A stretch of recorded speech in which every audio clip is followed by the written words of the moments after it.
Are you currently training to improve your vertical jump? Do you have Olympic lifts in there like hang cleans, power cleans? Have you ever wondered why Olympic lifts and plyometric training are in your program, or not sure why one isn't in there? In today's video, we're going to go over the research on what it shows on the benefits and differences between Olympic lifts and plyometric training. So stay tuned. I think you'll like what we got for you.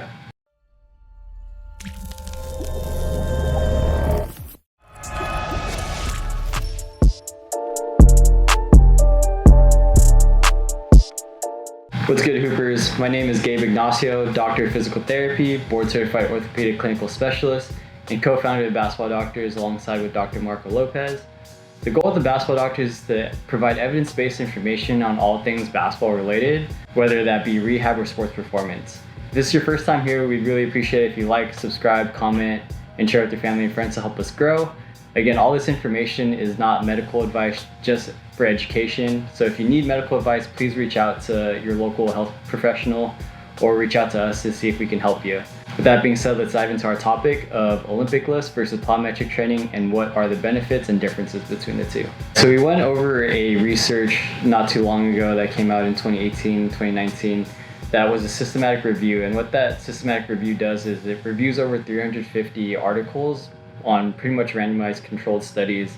So the evidence on it's really solid, and what it did, it was compared typically 6-week long protocols that either did Olympic lifting, traditional strength training, or plyometric training, or some combination of the three, or vice versa, a combination of two or just one, and it compared it to each other.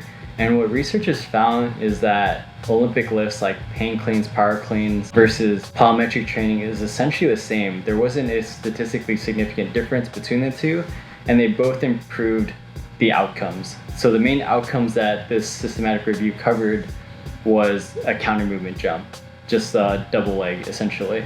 And what it said was that, like I mentioned, is that they both had similar outcomes. So both Olympic lifts and plyometric training are sufficient in improving your vertical jump performance, more specifically your counter movement jump. What they both found was that it was greater than in comparison to just traditional strength training. So traditional strength training only improved counter movement jump by 2.7% versus plyometric training, Olympic lifting increased it by over 8%.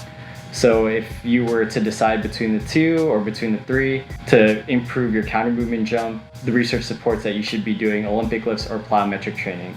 So some considerations that you have to think about with doing this is, a big thing is safety and experience with your athlete.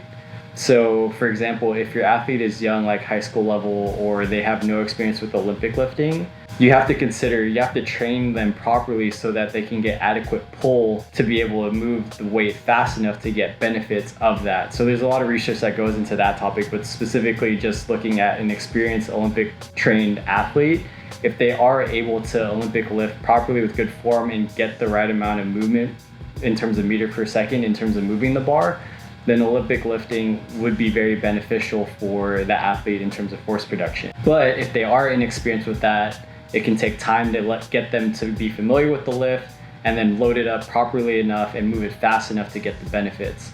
So that's where, if you are inexperienced, you don't have the time, plyometric training would be more beneficial to you than Olympic training.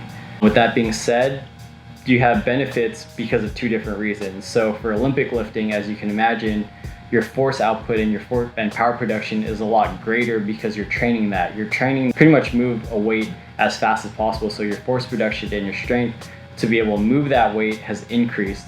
Versus plyometric training, you're actually becoming more optimal in your stretch shortening cycle, which is more of like what you see with basketball players, is that they just are very mechanical and very sound with their jumps, versus they don't see them really doing crazy hard lifts in terms of Olympic training. So it's kind of up to your experience as a programmer and as an athlete, whether you would like to learn and become proficient at Olympic lifts, or you just stick with your plyometric training.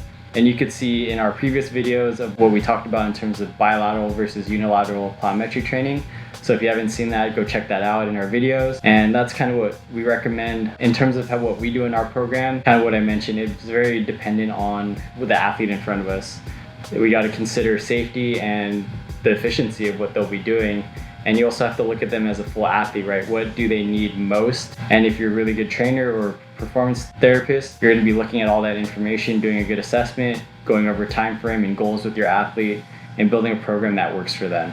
Alright guys, I hope you guys learned something valuable from that topic on Olympic lifts versus plyometric training, both the pros and cons potentially, and what you need to consider if you choose one or the other, or both. If you liked and found that valuable, please like, subscribe, comment, share with your family and friends. Help us grow this channel and reach more hoopers. We are the Basketball Doctors. Let's ball for life.